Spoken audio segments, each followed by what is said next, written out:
नमस्कार। आज जो हम लोग जानेंगे क्लास 10th का ही भारत में राष्ट्रवाद, उसी चैप्टर का एक दूसरा पॉइंट है। ये पॉइंट में मेन महत्वपूर्ण चीज, एक और चीज में ये जुड़ा हुआ है कि गांधी युग से ये पॉइंट जुड़ा हुआ है, क्योंकि गांधी युग जो है 1919 से लेकर 1947 तक के शासनकाल को या समय को हम लोग गांधी युग के नाम से जानते हैं। अगले वीडियो में हम लोग जालियांवाला बाग हत्याकांड पढ़ेंगे, जो 13 अप्रैल 1919 को ही हुआ था। ये भी जो घटना हुआ है 1919 में ही हुआ है,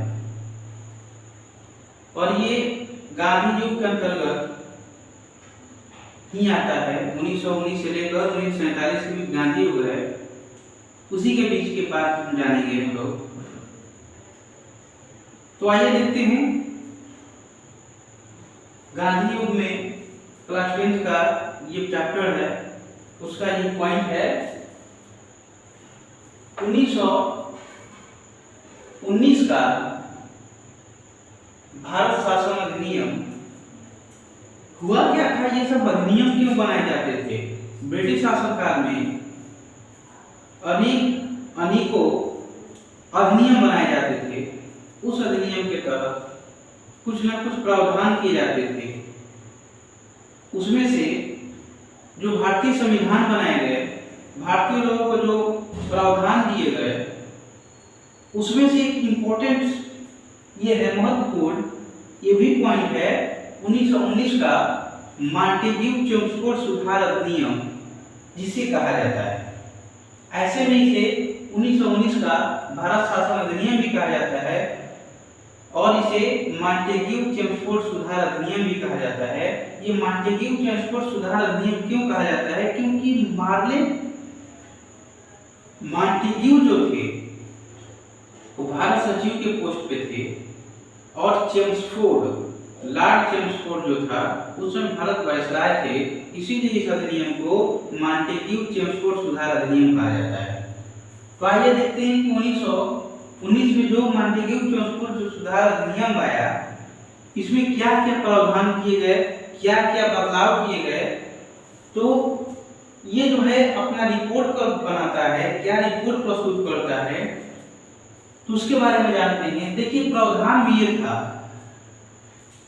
कि जो प्रांतीय चुनाव होते हैं, प्रांत में द्वैत शासन की शुरुआत की गई। प्रांत में द्वैत शासन की शुरुआत की गई। इस अधिनियम का पहला प्रावधान था कि प्रांत में द्वैत शासन की शुरुआत की गई। और ये द्वैत जो शब्द है, ये यूनानी शब्द डाइआर्की से बनी हुई है। और दूसरा जो है इसका प्रावधान, प्रांतीय विषयों को, जो प्रांतीय व्यवस्था थी, प्रांत में जो द्वैत शासन शुरू हुई, उस व्यवस्था को दो भागों में बांटी गई। पहला भाग था जिसको हस्तांतरित विषय कहा जाता था, और दूसरे को अनारक्षित विषय कहा जाता था। तो देखिए, हस्तांतरित विषय में क्या प्रावधान थे। इस विषय का प्रशासक, इस विषय का जो प्रशासक होगा या प्रशासन जो होगा, गवर्नर जनरल अपने मंत्रियों की सलाह से करेगा। हस्तांतरित विषय में ये प्रावधान था कि जो भी प्रशासन होगा, जो भी प्रशासक होगा, गवर्नर जनरल अपने मंत्री परिषदों की सहायता से करेगा। दूसरा में जो था अनारक्षित में, उसमें प्रावधान ये किया गया था कि जब विषय का प्रशासक गवर्नर जनरल अपनी कार्यकारिणी परिषद की सहायता से करे। पहला में हस्तांतरित में था कि विषय का प्रशासक गवर्नर जनरल मंत्रियों की सहायता से करेगा, और इसमें जो होगा कार्यकारिणी परिषदों की सहायता से करता था या करेगा। तीसरा पॉइंट में देखेंगे कि इस सुधार द्वारा या इस अधिनियम द्वारा लोक सेवा आयोग का गठन किया गया। लोक सेवा आयोग को हम लोग यूपीएससी कहते हैं।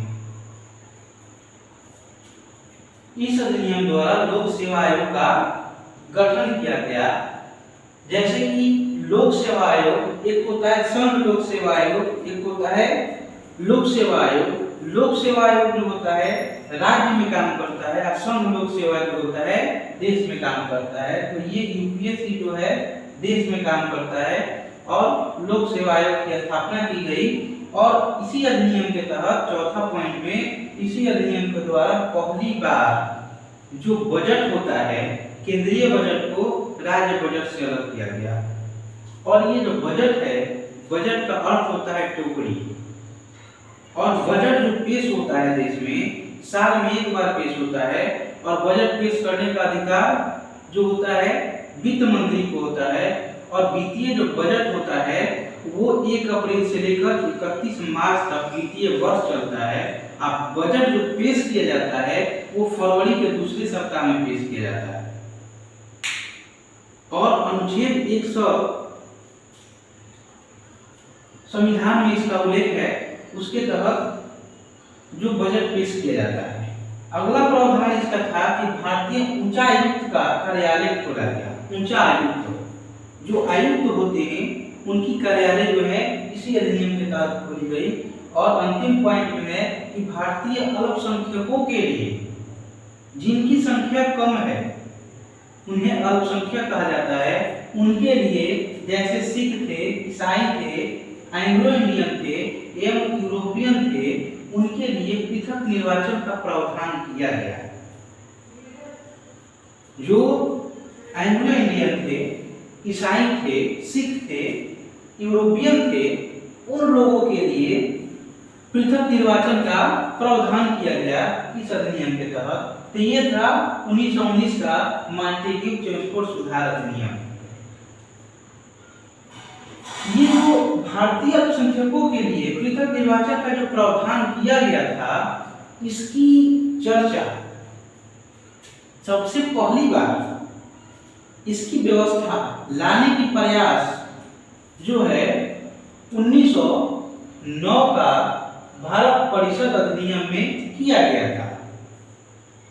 1909 का भारत शासन अधिनियम या भारत परिषद अधिनियम, जिसे मार्ले मिंटो सुधार अधिनियम भी कहा जाता है। और इस अधिनियम जो था, इस समय मार्ले जो था भारत सचिव था और मिंटो द्वितीय जो था भारत वायसराय था।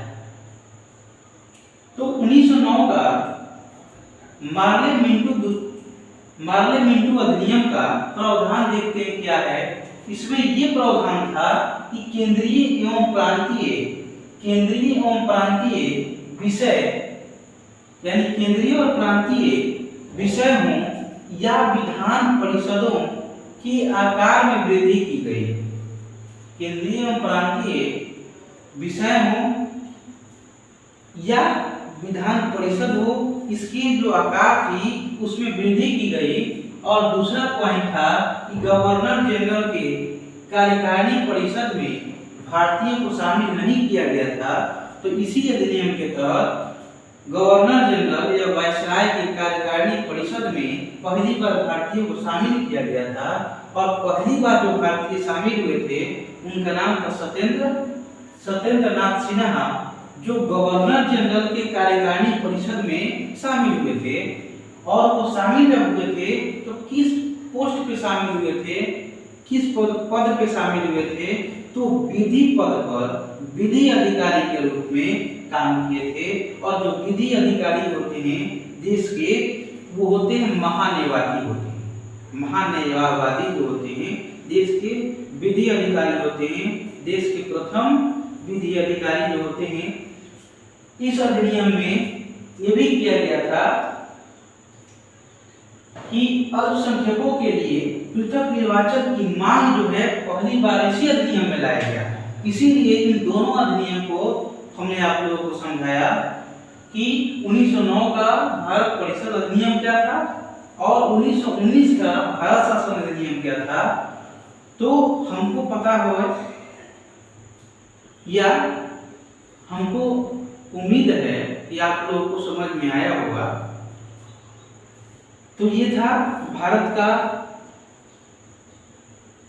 या भारत में राष्ट्रवाद, इस पाठ का भारत में राष्ट्रवाद चैप्टर का दूसरा पार्ट था। तब तक के इस वीडियो में इतना ही। फिर से नए वीडियो में हम लोग इसके तीसरे पार्ट के रूप में जानेंगे। तब तक के लिए धन्यवाद।